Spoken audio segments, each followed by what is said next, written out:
आइए दोस्तों बात करते हैं क्वेश्चन नंबर 15 की। एग्ज़ाम टाइम लिखा हुआ है, इसका मतलब ये है कि कुछ इम्पोर्टेंट होगा, कुछ नया सीखने मिलेगा। ठीक है, देखिए क्या लिखा है।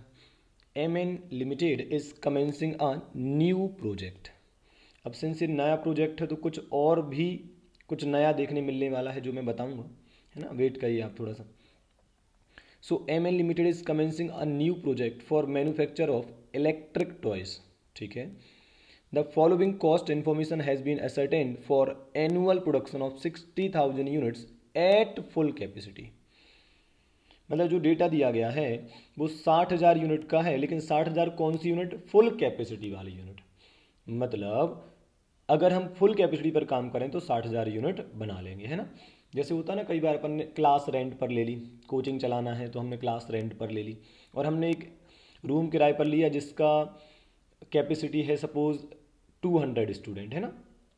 तो ऑब्वियसली रूम का साइज़ भी उतना होगा कि 200 स्टूडेंट बैठ सकें, है ना। अब वो अलग बात है कि फिर 100 आए 150 आए, वो एक अलग बात है। पर फुल कैपेसिटी 200 है स्टूडेंट की और हमने उसके हिसाब से रूम लिया है, तो किराया तो 200 की कैपेसिटी के रूम का ही लगेगा। अब वो अलग बात है, कम आएंगे तो वो आपका नुकसान है ना फिर। ऐसा सर ये सब क्यों समझा रहे हो? ज़रूरत पड़ेगी थोड़ी ही देर में, देखना आप, है ना। सो 60,000 यूनिट हम फुल कैपेसिटी पर बना सकते हैं। फिर क्या है, रॉ मटेरियल 20 रुपये पर यूनिट लगेगा। ओब्वियसली जो यूनिट बनाओगे उन पर लगेगा, है ना। ऐसा थोड़ी कि कैपेसिटी 60,000 यूनिट है तो 60,000 इंटू 20 कर दोगे, ऐसा नहीं होगा ना, क्योंकि ये तो फुल कैपेसिटी की यूनिट्स हैं। अभी जितनी बनाएंगे उसके हिसाब से रॉ मटेरियल लगेगा। एक बनाओगे तो एक का रॉ मटेरियल लगेगा, है ना। ओके, डायरेक्ट लेबर कितना है? 15 है। मैन्युफैक्चरिंग ओवरहेड कितना दिया है भाई? वेरिएबल 15 पर यूनिट है और फिक्स्ड 10 पर यूनिट है, और टोटल देखा जाए तो 25 पर यूनिट है। सेलिंग डिस्ट्रीब्यूशन ओवरहेड का क्या है भाई? वेरिएबल 3 पर यूनिट है और फिक्स्ड 1 पर यूनिट है, तो टोटल आ जाएगा 4 पर यूनिट। ठीक है, टोटल कॉस्ट आ गया 64 पर यूनिट, प्रॉफिट 16 का है, सेलिंग प्राइस 80 की है। ठीक है, आगे लिखा है in the first year of operations expected production. क्या लिखा है भाई, ध्यान से। Expected production and sales are 40,000 units and 35,000 units. मतलब हम 40,000 यूनिट बनाने वाले हैं और उसमें से 35,000 यूनिट बेचने वाले हैं। समझे आप बात को। कैपेसिटी 60,000 यूनिट का है, मतलब फिक्स्ड खर्चे 60,000 यूनिट के हिसाब से लगेंगे। वापस बोल रहा हूँ, कैपेसिटी 60,000 यूनिट की है तो फिक्स्ड खर्चे कैपेसिटी यूनिट के हिसाब से लगते हैं।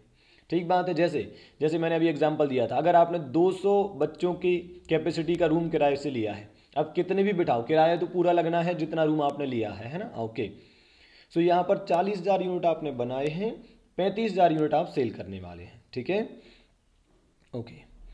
To assess the need of working capital the following additional information is available. ठीक है, रॉ मटेरियल का स्टॉक हम 3 महीने के बराबर का रखते हैं। ठीक है, मतलब raw material holding period 3 month है। डेटर ने 1.5 महीने का समय दिया है। क्रेडिटर ने 4 मंथ का टाइम दिया है। वेजेस का पेमेंट 1 मंथ बाद करते हैं। ओवरहेड का पेमेंट हाफ मंथ बाद करते हैं, मतलब 15 दिन बाद, यूँ समझ लीजिए। कैश इन हैंड और बैंक कितना है? 60,000 रुपये है। ठीक है, provision for contingency 10% of working capital requirement including that provision, including that provision. ठीक है, ये भी एक इम्पोर्टेंट बात है ना, तो इसको मैं अलग से हाईलाइट कर देता हूँ, ब्लू पेन से कर देता हूँ। ठीक है, 10% of working capital requirement including that provision, including that provision. ठीक बात है, तो इसको कैसे डील करना है समझाऊंगा अभी, है ना। फिर क्या लिखा है, you are required to prepare a projected statement of working capital requirement for the first year of operations. Debtors are taken at cost. ना भी लिखा होता तो भी हम डेटर्स कॉस्ट ऑफ सेल पर ही निकालते हैं। ठीक बात है, तो भाई आपको फर्स्ट ईयर का क्या बताना है? Statement of working capital requirement बनाना है। क्वेश्चन बहुत प्यारा है, बहुत सारी चीज़ें आपको सीखने मिलने वाली हैं, इसलिए बहुत ध्यान से देखिएगा। और क्वेश्चन आप खुद से ओपन करके रख लेंगे तो बहुत अच्छा होगा, मैं डायरेक्ट सॉल्व कर पाऊंगा, है ना। ओके, आ जाते हैं सॉल्यूशन पर। तो ये क्वेश्चन कौन सा है अपना? क्वेश्चन नंबर 15 है। ठीक है, तो यहाँ लिख देता हूँ क्वेश्चन नंबर या फिर सॉल्यूशन नंबर 15। ठीक है, डन। समझते हैं। सबसे पहले तो बना लेते हैं कॉस्ट शीट। भाई वर्किंग कैपिटल में कॉस्ट शीट बना लिया तो आधा काम तो हो ही गया है ना। सो यहाँ लिख देता हूँ कॉस्ट शीट और लिख देता हूँ working note 1 cost sheet.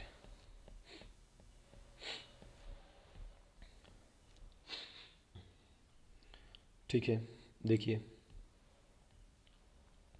Cost sheet बनाते हैं। अच्छा, बनाना स्टार्ट करने से पहले मैं आपको ये बता दूं कि ये जो यूनिट्स हैं इनका कैसे यूज़ होने वाला है।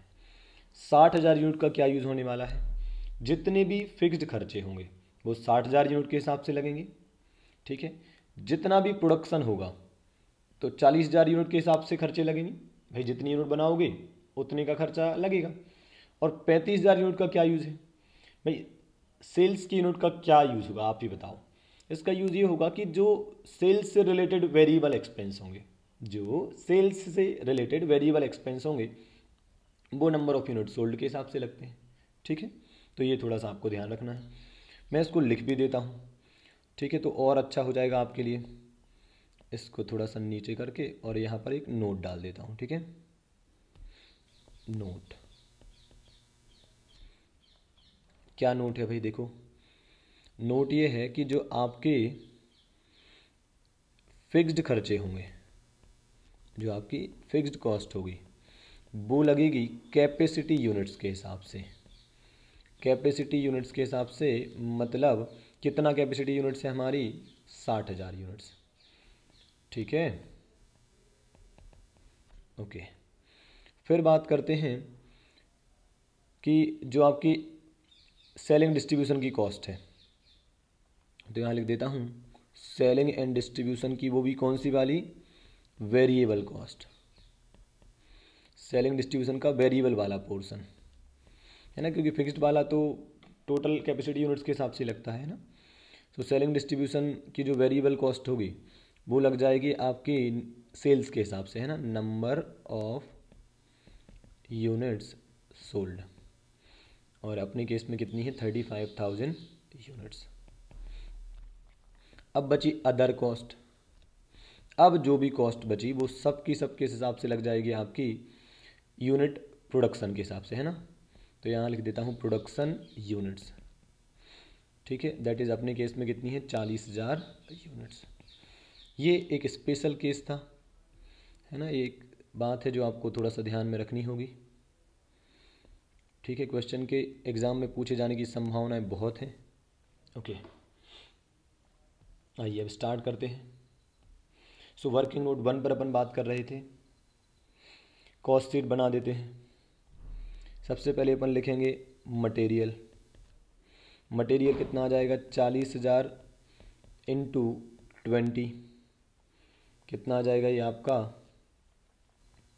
8 लाख। ठीक बात है, 40,000 यूनिट हमने बनाई है या बनाने वाले हैं वॉट एवर, और मटेरियल कॉस्ट 20 रुपये पर यूनिट के हिसाब से लगनी है, तो 8 लाख रुपये आ जाएगा, है ना। फिर और आगे चलते हैं, बात करते हैं वेजेस की, या फिर लेबर कॉस्ट आप जिसे बोल सकते हैं, डायरेक्ट लेबर का हो, वेजेस का हो, है ना। तो ये आ जाएगा आपका 40,000 इंटू 15। ठीक है, तो ये आ जाएगा आपका 6 लाख। ठीक है, तो इस तरीके से ये आ गई आपकी प्राइम कॉस्ट। ठीक है, हालांकि प्राइम कॉस्ट का अलग से हेड बनाने की ज़रूरत नहीं होती है, पर ठीक है अब लिख दिया तो लिख दिया। सो प्राइम कॉस्ट आपकी कितनी आ जाएगी, 8 लाख और 6 लाख 14 लाख। ठीक है, अब बात करते हैं आपके मैन्युफैक्चरिंग ओवरहेड की। ये दिया है देखो, इसमें दो पोर्शन है, वेरिएबल भी है और फिक्स्ड भी है। तो फिक्स्ड वाला लगता है कैपेसिटी यूनिट के हिसाब से, तो फिक्स्ड में हम क्या कर देते हैं, 60,000 इंटू 10, 60,000 इंटू 10, देखो ना 60,000 इंटू 10 है ना, तो ये कितना आ जाएगा आपका, 6 लाख आ जाएगा। वेरिएबल कितना है, 15 रुपये पर यूनिट है, और यूनिट कितनी लेनी है, 40,000।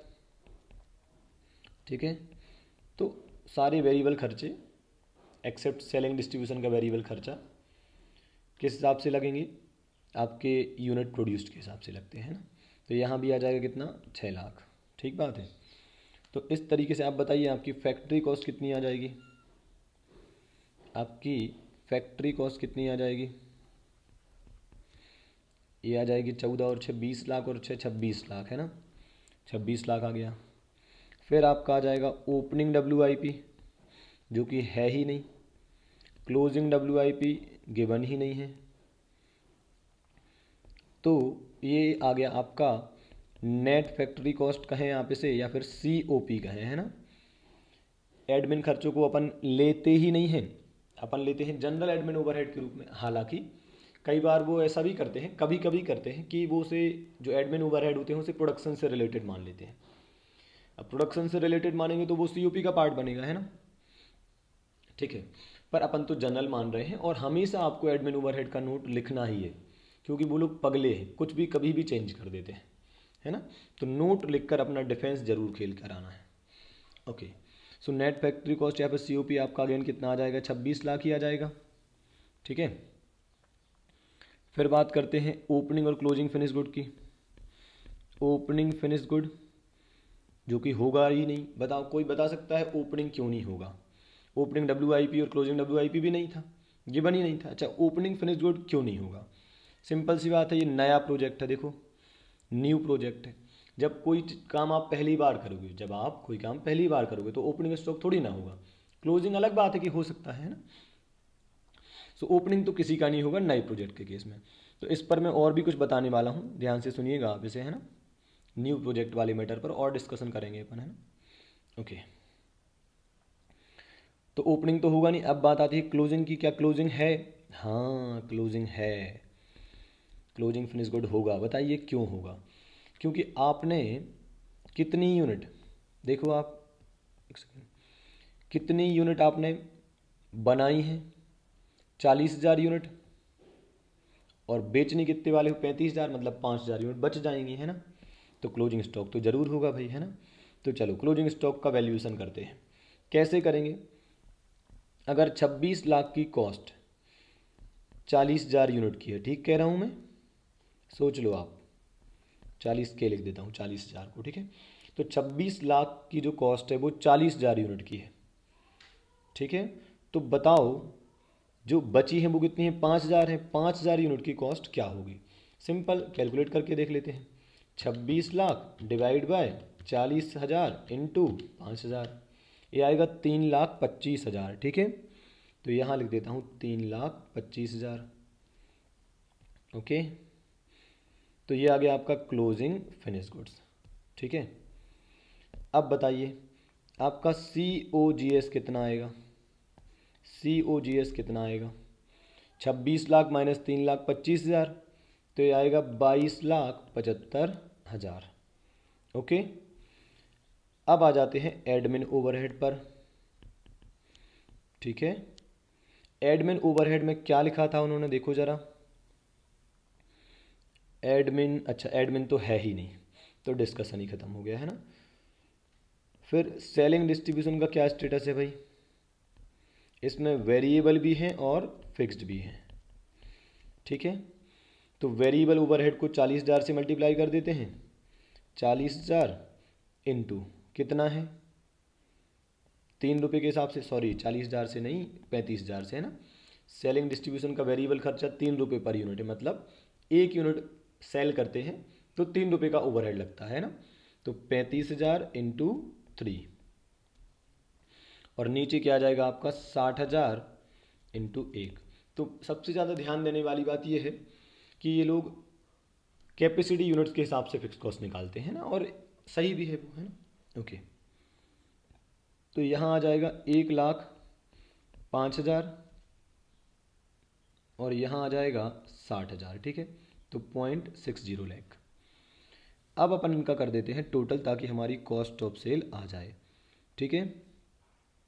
ओके, तो कॉस्ट ऑफ सेल हमारा कितना आ रहा है, कॉस्ट ऑफ सेल 24,40,000। ओके, ये हो गया हमारा कॉस्ट ऑफ सेल। तो फाइनली हमारी कॉस्ट शीट बन चुकी है, इसमें एक पॉइंट जो ध्यान देने वाला है वो ये है ना, इसका वैल्यूशन आपको आना चाहिए। ओके, और बाकी जो स्पेशल पॉइंट थे वो तो मैंने यहाँ पर नोट के फॉर्म में लिखवा ही दिए थे। ठीक है, चलो तो अब हमें वर्किंग कैपिटल रिक्वायरमेंट का स्टेटमेंट बनाना है। ठीक है, तो आ जाते हैं, हेडिंग डाल देते हैं, statement of working capital requirement. Question बहुत अच्छा है, काफ़ी चीज़ें आपको सीखने मिल रही होंगी और मिलेंगी, अभी और बहुत कुछ बाकी है। ठीक है, तो चलिए स्टार्ट करते हैं। अपन 3 कॉलम बना देते हैं अपने। ठीक है, यहाँ आ जाएगा आपका पर्टिकुलर्स, यहाँ आ जाएगी वर्किंग और यहाँ आ जाएगा आपका अमाउंट। ठीक है, तो इसको थोड़ा और आगे बढ़ा देते हैं। ठीक है, चलिए भाई, यहाँ आ जाएगा आपका पर्टिकुलर्स। ठीक है, यहाँ आ जाएगी आपकी वर्किंग और यहाँ आ जाएंगे आपके अमाउंट्स। ओके, सबसे पहले बात कर लेते हैं, क्या लिखते थे हम सबसे पहले, करंट एसेट, तो यहाँ लिख देता हूँ करंट एसेट्स। अब करंट एसेट में भी क्या करना है आपको, सबसे पहले लिखना है कैश। ठीक है, सबसे पहले लिखना है आपको कैश। ठीक है, तो यहाँ लिख देता हूँ कैश। कैश और बैंक में कितना रखते हैं भाई, ये कैश का इन्होंने बताया होगा, कैश रखते हैं, ये देखो 60,000 है ना, 60,000, तो यहाँ लिख दे रहा हूँ 60,000। ओके, ठीक है, और यहाँ लिख देता हूँ गिवन। और आगे चलते हैं, कैश के बाद क्या आएगा भाई, आपके स्टॉक्स उठा लेते हैं। तो पहले रॉ मटेरियल का स्टॉक लिख देते हैं, रॉ मटेरियल स्टॉक कितना आएगा, कॉस्ट शीट से पहले रॉ मटेरियल उठा लो। कॉस्ट शीट में रॉ मटेरियल कितना था, ये था 8 लाख है ना, तो यहाँ लिख देते हैं 8 लाख डिवाइड बाय 12 मंथ, और कितने महीने के बराबर का जो रॉ मटेरियल का स्टॉक होता है वो हम होल्ड करके चलते हैं, तो वो भी देख लेते हैं। ठीक है, हाँ, तो कितना है ये रहा आपका, कहाँ गया रॉ मटेरियल, 3 मंथ है ना, 3 महीने के बराबर कहाँ जाएगा, तो लिख देते हैं 3 महीने के बराबर, यहाँ कर देते हैं 3। तो बताइए 8 लाख डिवाइड बाय 12 इंटू 3 कितना आएगा, 8 डिवाइड बाय 12 इंटू 3, ये आ रहा है 1,99,000 कुछ है ना, मतलब 2 लाख आ रहा है ये। ठीक बात है, तो यहाँ लिख देता हूँ 2 लाख। ठीक है, डन। और आगे चलते हैं, रॉ मटेरियल के बाद उठा लेते हैं WIP को, जो कि है ही नहीं, WIP के बारे में कोई डिस्कशन नहीं है। मज़ा आ गया, एक काम तो इजी वे में हुआ, तो ये डैश लगा दिया मैंने। ठीक बात है, अब आ जाते हैं फिनिश गुड्स पर। फिनिश गुड स्टॉक का क्या स्टेटस है भाई, COGS उठाना है, तो COGS कितना आया था आपका, ये आया था 22,75,000 है ना, तो 22,75,000 divide by 12 month into finish good का स्टॉक का टाइम पीरियड क्या है भाई, कितने समय के बराबर का फिनिश गुड हम रख के चलते हैं। ओ हो, टाइम ही नहीं गिवन है पूरे क्वेश्चन में, और गिवन होगा भी नहीं, बताओ क्यों, क्योंकि वो तो हमने अलग से कैलकुलेट किया है। देखो ये रहा फिनिश गुड, तो ये तो पहले ही से क्लियर है कि फिनिश गुड कितना रखने वाले हैं हम, 3,25,000, तो टाइम गिवन होगा ही क्यों, है ना। तो इसलिए मुझे जल्दी क्लिक क्यों कर गया, क्योंकि क्लोजिंग फिनिश गुड तो गिवन ही है ना, नहीं तो फिर कॉन्फ्लिक्ट नहीं हो जाएगा, आप अलग से कैलकुलेट करोगे और गिवन होगा वो अलग, और सीधी बात यार टाइम पीरियड गिवन ही नहीं है, मतलब फिनिश गुड का स्टॉक आप निकाल ही नहीं सकते। तो एक नई बात क्या है कि कई बार ऐसे क्वेश्चंस का भी सामना होगा जिनमें कोई चीज़ का स्टॉक ऑलरेडी गिवन होगा, जैसे कि फिनिश गुड का या WIP का, है ना। ओके, तो यहाँ लिख देता हूँ 3,25,000 और यहाँ लिख देता हूँ as calculated in cost sheet. ठीक है, डन। फिनिश गुड का स्टॉक भी हो गया। अब और आगे चलते हैं, अब आ जाते हैं डेटर पर।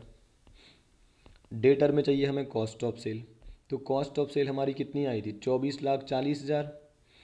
ठीक है, तो यहाँ लिख देता हूँ 24,40,000 और डिवाइड बाय 12 मंथ। और कितने समय हमें डेटर देता है, डेटर हमें कितना समय देते हैं, 1.5 मंथ, 1.5 मंथ। ठीक है, तो इसका क्या करें भाई, इसको मल्टीप्लाई करते हैं अपन। तो ये कैलकुलेट करने के बाद कितना आ जाएगा आपका, ये आ जाएगा आपका 3,05,000 है ना, 24,40,000 डिवाइड बाय 12 इंटू 1.5, ये आ रहा है 3,05,000 है ना। ओके, 3,05,000। अब क्या बचा भाई, अब क्या अभी भी कुछ बचा हुआ है, नहीं। सो फाइनली अपन अपने इनको ऐड कर देते हैं। ठीक है, तो ऐड करने पर आपकी टोटल करंट असेट, जैसे मैं ए लिख रहा हूँ, ठीक है, कितनी आ जाएगी, इन सबको ऐड कर लीजिए। ठीक बात है, 60,000, 2,00,000, 3,25,000, 3,05,000 है ना, इन सबको आप ऐड करेंगे तो ये आ रहा है 8,90,000। अब आ जाते हैं करंट लायबिलिटीज़ पर। ठीक है, करंट लायबिलिटीज़ पर आ जाते हैं। अब कुछ नया सिखाने वाला हूँ मैं आपको। ठीक है, अब कुछ नया बताने वाला हूँ। तो सबसे पहले यहाँ लिख देता हूँ क्रेडिटर्स फॉर रॉ मटेरियल। इसको कैलकुलेट करने से पहले हमें क्या करना है, हमें एक वर्किंग नोट बनाना पड़ेगा और कुछ सीखना है ना। तो आइए यहाँ आ जाते हैं अपन, और वर्किंग नोट नहीं लिख रहा हूँ, इसे नोट लिख रहा हूँ। ठीक है, नोट क्या है, बहुत ध्यान से सुनिएगा, बहुत इंपॉर्टेंट बात बोलने वाला हूँ। ठीक है, और ये नोट कब अप्लाई होगा ये भी ध्यान से सुन लीजिए। In case of new company और न्यू प्रोजेक्ट।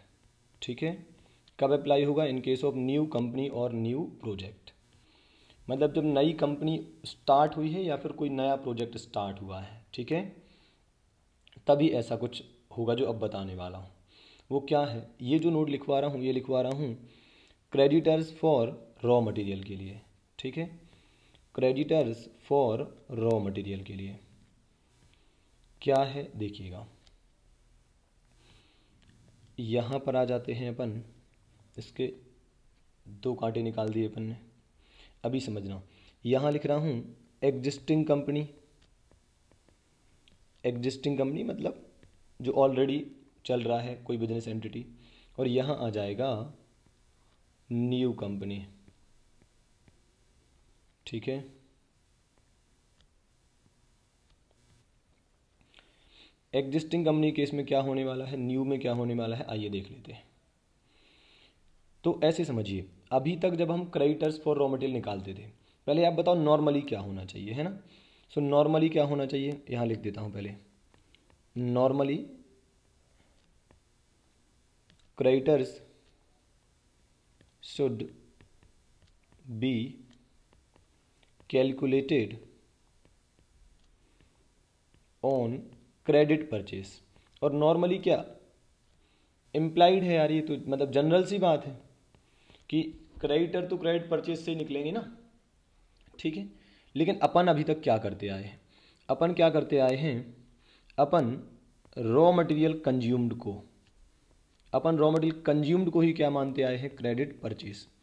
मतलब जो कॉस्ट शीट में हम रॉ मटेरियल लिखते हैं वही रॉ मटेरियल कंज्यूम होता है, हम उसी को परचेस मान लेते हैं और ये भी मान लेते हैं कि पूरी परचेस क्रेडिट परचेस है। ठीक है, ये तो ठीक है, अपन मान भी सकते, कोई दिक्कत नहीं है जब तक कुछ और ना लिखा हो। तो हम रॉ मटेरियल कंज्यूम को क्रेडिट परचेस मानकर और उसी पर क्या करते थे, अभी तक creditors for raw material calculate कर देते थे। अब बताइए इसका मतलब क्या हुआ, रॉ मटेरियल कंज्यूम बराबर क्या होता है, इसका मतलब होता है opening stock of raw material plus purchase of raw material minus closing stock of raw material. तो क्या आता है ये, रॉ मटेरियल कंज्यूम आता है, और इसी को आप मान रहे थे परचेस के बराबर, है ना, क्रेडिट परचेस के बराबर मान रहे थे आप। ठीक है, कुछ नहीं करा मैंने, रॉ मटेरियल कंज्यूम का फॉर्मूला लिख दिया। क्या फॉर्मूला लिख दिया? Opening raw material plus purchase of raw material minus closing stock of raw material. अब क्या होगा, आप समझिए कि ये बराबर कैसे हो सकते हैं। क्यों ऐसा हो रहा है कि credit purchase raw material consume के बराबर आ रहा है? ये इसलिए हो रहा है क्योंकि हमने एक तरीके से ऐसा मान लेते हैं कि ओपनिंग और closing stock of raw material बराबर होगा एग्जिस्टिंग कंपनी में। हमें तो नहीं पता कि आप कितना रॉ मटेरियल रखते हो, तो हमने मान लिया कि यार ओपनिंग और क्लोजिंग दोनों बराबर ही रखते होगे। हमें नहीं पता कि कितना रखते होगे, तो इसलिए हमने मान लिया कि ओपनिंग और क्लोजिंग आप बराबर ही रखते होगे। जब आप ये बराबर रखोगे तो ये और ये कट जाएगा, तो ऑटोमेटिकली क्या हो जाएगा, परचेस ही तो बचेगा। सो रॉ मटेरियल कंज्यूम बराबर ऑटोमेटिकली क्या हो जाएगा, परचेस हो जाएगा। ठीक बात है, लेकिन ऐसा केवल कब हो पाएगा, जब आप ये मानोगे कि ओपनिंग रॉ मटेरियल और क्लोजिंग रॉ मटेरियल इक्वल है। ठीक है, अब बताइए क्या न्यू कंपनी में ऐसा हो सकता है? नहीं हो सकता। बताओ क्यों? क्यों नहीं हो सकता? क्योंकि ये बात तो गारंटेड है कि न्यू कंपनी में या फिर न्यू प्रोजेक्ट में ओपनिंग स्टॉक नहीं होगा। ये तो गारंटेड है। अभी स्टार्ट हुआ तो ओपनिंग कहाँ से आ जाएगा? ओपनिंग तो लास्ट पीरियड का होता है ना, अभी हमारा लास्ट पीरियड था ही नहीं। तो फिर लेकिन क्लोजिंग तो हो सकता है ना, ओपनिंग नहीं हो सकता, ये गारंटेड है, पर क्लोजिंग तो हो सकता है ना। समझे आप बात को? तो फिर हम ऐसा नहीं मान सकते कि ओपनिंग और क्लोजिंग बराबर है, क्योंकि ओपनिंग तो जीरो है, ये तो श्योरिटी पहले से है हमको, और क्लोजिंग कुछ ना कुछ होगा। तो फिर क्या करेंगे हम न्यू कंपनी केस में, वो सुनिए आप, है ना। हम क्या करेंगे, यहाँ पर लिखेंगे रॉ मटेरियल कंज्यूम्ड बराबर क्रेडिट परचेस। ऐसा नहीं लिख पाएंगे हम, या ऐसा समझ लीजिए कि रॉ मटेरियल कंज्यूम बराबर क्या होता है, opening plus purchase minus closing, यही होता है। ठीक है, अब हमें चाहिए परचेज, तो हम क्या लिखेंगे, raw material consumed plus closing इधर आ जाएगा, माइनस ओपनिंग इधर आ जाएगा, और इधर आ जाएगा परचेज। हमें परचेज चाहिए ना, क्योंकि क्रेडिटर निकालना है, तो परचेज पर ही हमें कैलकुलेट करना पड़ेगा उसे, है ना। ठीक है, तो अब समझना, ओपनिंग जीरो होगा तो यहाँ लिख दे रहा हूँ raw material consumed plus closing raw material, और ओपनिंग कितना हुआ, जीरो। ओपनिंग तो होगा नहीं, नया कंपनी है, तो ये क्या आ जाएगा आपका परचेज। तो कुल मिलाकर परचेज कैसे निकल रहा है, एक तरीके से देखा जाए तो हम बोल सकते हैं रॉ मटेरियल कंज्यूम्ड ले लो और closing stock of raw material ले लो, तो ये आ जाएगा आपका परचेज, जिसे हम क्रेडिट परचेज मानकर चलते हैं। समझे आप बात को? तो इसका मतलब एग्जिस्टिंग कंपनी, जैसे आज तक जो हमने क्वेश्चन करे एग्जिस्टिंग कंपनी वाले, उनमें क्या होता था, जो भी कॉस्ट शीट में रॉ मटेरियल कंज्यूम दिया होता था उसी को हम क्रेडिट परचेज मानकर और क्रेडिटर निकाल देते थे। पर अब क्या हो रहा है, आपको परचेज निकालने में पड़ेगी, परचेज निकालनी पड़ेगी। कैसे? रॉ मटेरियल कंज्यूम उठाओगे आप, जो कि आप कहाँ से उठाओगे, कॉस्ट शीट से उठाओगे, एक कॉस्ट शीट से मिल जाएगा। और ये पता है कहाँ से मिलेगा, सबसे इंपॉर्टेंट बात अब लिखने वाला हूँ, क्लोजिंग रॉ मटेरियल कहाँ से मिलेगा। तो इसके लिए आपको पता है क्या करना पड़ेगा, आप याद करो, जब आप statement of working capital requirement बनाते हो, देखो कहाँ बनाया आपने, जैसे ये बनाया, इसमें आप रॉ मटेरियल का स्टॉक निकालते हो, देखो ये निकाला आपने, ये निकाला, तो इसी स्टॉक को आपको क्लोजिंग मान के चलना है। क्यों सर? क्योंकि आपने जो निकाला है, हम ऐसा मान सकते हैं कि ये स्टॉक आप हमेशा मेंटेन करके चलोगे। वर्किंग कैपिटल मतलब जो आप हमेशा मेंटेन करके चलते हो अपने बिजनेस को रन करने के लिए। तो ये जो 2 लाख का स्टॉक आपने निकाला है वर्किंग कैपिटल रिक्वायरमेंट के स्टेटमेंट में, हम मानकर चलें कि यही आप एंड तक लेकर चलोगे। सो यही closing stock of raw material हो जाएगा। तो इसको लिख दे रहा हूँ, टेकन फ्रॉम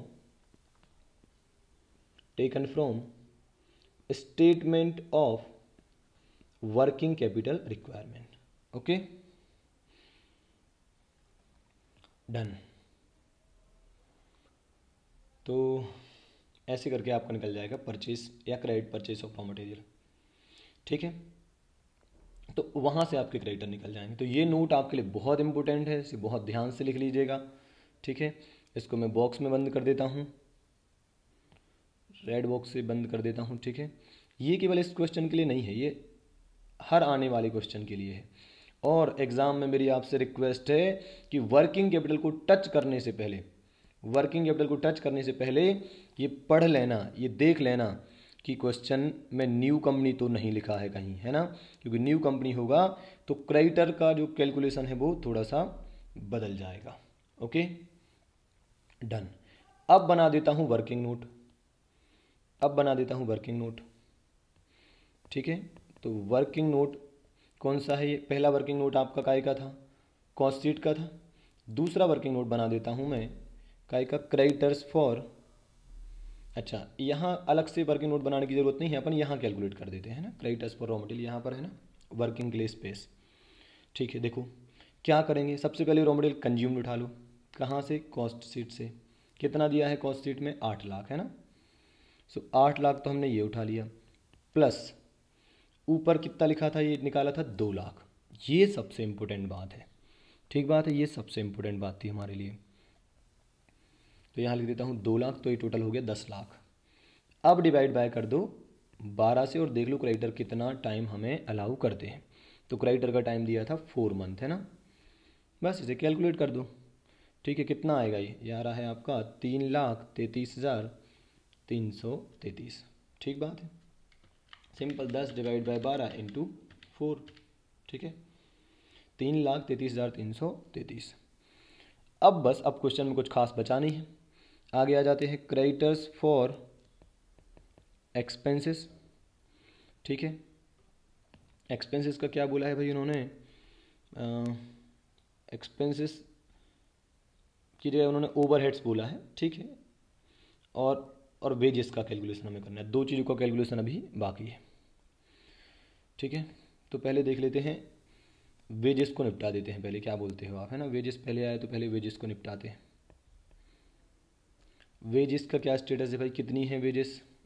ये रही आपकी वेजेस 6 लाख है ना। सो 6 लाख डिवाइड बाय 12 मंथ, और इसका टाइम पीरियड दिया था 1 मंथ, तो ये आ जाएगा आपका 50,000। Okay, finally creditors for overheads, तो ओवरहेड और उठा लेते हैं। ओवरहेड कितने आएंगे चेक कर लेते हैं। ओवरहेड कहाँ कहाँ हैं देखो, एक तो ये दोनों रहे, कितने हो गए? 12 लाख। ठीक है, 12 लाख के बाद आपके ओवरहेड कहाँ पर है? ये रहे। तो 12 लाख और 13 लाख, 13,65,000 है ना। तो सारे ओवरहेड आप जोड़ देना, फिक्स वेरिएबल जो भी हो, सारे ओवरहेड है ना। खर्चे तो सारे होते हैं, फिक्स वेरिएबल से कोई फर्क थोड़ी पड़ता है। सो ये आ जाएगा 13,65,000 है ना, सारे खर्चों को जोड़ने के बाद। डिवाइड बाय करेंगे 12 मंथ, और ओवरहेड का टाइम कितना दिया है? 1 मंथ। नहीं, चेक कर लेते, शायद 1.5 महीने था है ना। ये था आपका हाफ मंथ है ना, तो 0.5 मंथ। ओके, अब देख लो 13,65,000 डिवाइड बाय 12 इंटू 0.5, तो ये आ रहा है 56,875 है ना। 56,875 डन। सो फाइनली ये आ गई आपकी करंट लाइबिलिटी। ओके, ये आ गई आपकी करंट लाइबिलिटी। ठीक है, तो ये कितनी आ जाएगी देख लेते हैं। ये आ जाएगी 4,40,208। Okay, done. अब क्या करना है, अब आपको वर्किंग कैपिटल की रिक्वायरमेंट निकालनी है। इसको नाम बी दे देता हूँ। यहाँ आ जाएगा आपका क्या? Working capital requirement before provision है ना, बिफोर प्रोविज़न। अभी प्रोविज़न तो हमने बनाया नहीं है ना। तो ये आ जाएगा आपका ए माइनस बी। कितना आएगा चेक कर लीजिए। करंट असेट 8,90,000 में से 4,40,208 घटाएंगे तो ये आएगा 4,49,792। 4,49,792। अब ऐड करने की बात है प्रोविज़न को। ठीक है, तो इस पर भी मैं स्टार बना देता हूँ रेड कलर से, क्योंकि ये भी पॉइंट है जो थोड़ा समझने का है। ठीक बात है, तो कितना आएगा ये हमें बताना है। ठीक है, और इसके बाद फाइनली क्या आ जाएगा, एक सेकंड रुकिए, ये आ जाएगा आपका फाइनल वर्किंग कैपिटल रिक्वायरमेंट है ना। तो यहाँ लिख दे रहा हूँ एस्टिमेटेड वर्किंग कैपिटल रिक्वायरमेंट। ठीक है, अब उन्होंने क्या कहा था वो आकर एक बार देख लेते हैं। जब क्या था उन्होंने कहा था कहाँ गया, ये रहा, 10% of working capital requirement including that provision, 10% of working capital requirement including that provision. तो मतलब 10% तो बनाना है, पर नेट अमाउंट का नहीं बनाना। नेट कैसे होता है कि करंट एसेट में से करंट लायबिलिटी घटाया, जो भी अमाउंट आया, सपोज 10 लाख आया, तो उस 10 लाख का सीधे 10% निकाल दिया, ऐसा नहीं करना। बल्कि क्या बोला है, 10% of working capital requirement including that provision. मतलब अगर आपका यहाँ पर आया वर्किंग कैपिटल रिक्वायरमेंट, मतलब current asset minus current liability करके आपका ये आया सपोज 100, ठीक बात है। यहाँ पर आप बनाओगे प्रोविज़न, तो यहाँ आ जाएगा वर्किंग कैपिटल रिक्वायरमेंट और टोटल लिख दे रहा हूँ इसको, है ना, समझाने के लिए। टोटल वर्किंग कैपिटल रिक्वायरमेंट कितनी आ जाएगी, तो 10% प्रोविज़न बनाना है, 10% काय का बनाना है, 10% काय का बनाना है, इस अमाउंट का। बोले 10% of working capital requirement including that provision, तो प्रोविज़न जोड़ने के बाद तो यहाँ पर कोई अमाउंट आएगा, तो उसका आपको क्या करना है, प्रोविज़न बनाना है। तो एक काम करते हैं, मैंने आपको कॉस्ट में ऐसा सिखाया है कि अपन क्या कर सकते हैं, जो चीज़ मिसिंग है, फिर से बोल रहा हूँ, जो चीज़ मिसिंग है उसको 100 मान लो। तो मान लो इसको 100 मान लेता हूँ, इसी का 10% बोला ना उन्होंने, सोचो आप आराम से। प्रोविज़न 10% काय का बनाना है, working capital requirement including that provision, तो यही तो है वो, यहाँ लिख दे रहा हूँ इंक्लूडिंग प्रोविज़न। प्रोविज़न जोड़ने के बाद यही अमाउंट आएगा। तो बोले इस अमाउंट का 10% आपको बनाना है, ठीक है। तो हमने इसको 100 मान लिया है ना, जैसे कॉस्ट में बोलते थे ना, 10% ऑफ कॉस्ट या 10% ऑन कॉस्ट या 20% ऑन सेल। तो ऑन सेल तो सेल को 100 मान लो, ऑन कॉस्ट तो कॉस्ट को 100 मान लो, ठीक बात है। अब 100 का 10% कितना हो जाएगा, 10। तो ऑटोमेटिकली ये कितने के बराबर होगी, जो आपने निकाली है working capital requirement current asset minus current liability करके, 90, ठीक बात है। क्लियर है ये बात, ओके। तो आपको अगर याद हो तो कॉस्ट में मैं ऐसे बनवाता था कि आप ऐसा करके यहाँ लिख लेते थे कॉस्ट, यहाँ लिख लेते थे प्रॉफिट और यहाँ लिख लेते थे सेल प्राइस। अब सपोज उन्होंने बोला कि 10% ऑन सेल्स, 10% ऑन सेल्स, तो सेल्स को 100 मान लो, तो सेल्स का 10% यहाँ 10 आ जाएगा, तो ऑटोमेटिकली ये 90 आएगा कि नहीं आएगा, समझे। तो जो जिस चीज़ पर परसेंटेज वो बोलते हैं कि ऑन सेल्स या ऑन कॉस्ट, तो जिस पर बोला है कि इस ऑन सेल्स तो सेल को 100 मान लो, ऑन कॉस्ट तो उसको 100 मान लो, फिर उसका परसेंट निकाल दो। तो अब 100 में से 10 गया तो ऑटोमेटिकली 90 निकल जाएगा ना, ठीक बात है, डन। तो इसका मतलब जो अमाउंट हमने निकाला है current asset minus current liability करके, वो कितना है, वो 90% के बराबर है, ठीक है। तो यहाँ लिख दे रहा हूँ ये 90% के बराबर है ना। ऐसा आपको एग्जाम में नहीं लिखना है, बस आपको समझाने के लिए बोल रहा हूँ। तो 4,49,792 डिवाइड बाय कर देता हूँ 90%, या डिवाइड बाय 90 इंटू 100 कर दो, है ना। तो ये आ जाएगा टोटल वाला अमाउंट, ठीक बात। ये 90 के बराबर है तो 100 कितना हुआ, तो डिवाइड बाय 90 इंटू 100, या फिर कैलसी पर डिवाइड बाय 90% कर दो तो भी वही आता है ना। तो ये आ रहा है आपका 4,99,768, तो 769 लिख दे रहा हूँ, ठीक है। तो ऑटोमेटिकली जो गैप है वो निकल जाएगा, या सिंपल आप इसका 10% निकाल दो, है ना, तो भी वही आएगा। तो कितना आ जाएगा, 4,99,977, ठीक बात है। सॉरी ज़्यादा लिख गया क्या, 49,977, ठीक है। तो इस तरीके से ये क्वेश्चन आपका फिनिश हो जाता है।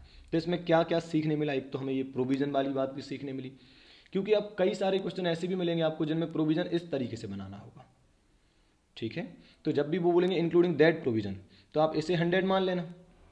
अब इसका 10% मतलब ये 10 है, तो इसका मतलब यहाँ 90 रहा होगा, तभी तो 90 + 10 × 100, मतलब 90 + 10 = 100 आएगा, है ना, ओके। और क्या स्पेशल था इसमें, स्पेशली था कैपेसिटी यूनिट्स, प्रोडक्शन यूनिट और सेल्स की यूनिट अलग अलग थी। और क्या स्पेशल था इसमें, क्लोजिंग स्टॉक बचा हुआ था, ठीक बात है, उसका वैल्यूएशन करना था। और क्या स्पेशल था, ये नई कंपनी थी, है ना। तो ऐसी बहुत सारी बातें हैं जो इसमें हमें लर्न करने मिली हैं, ओके। चलिए इसे फिनिश करते हैं, ओके।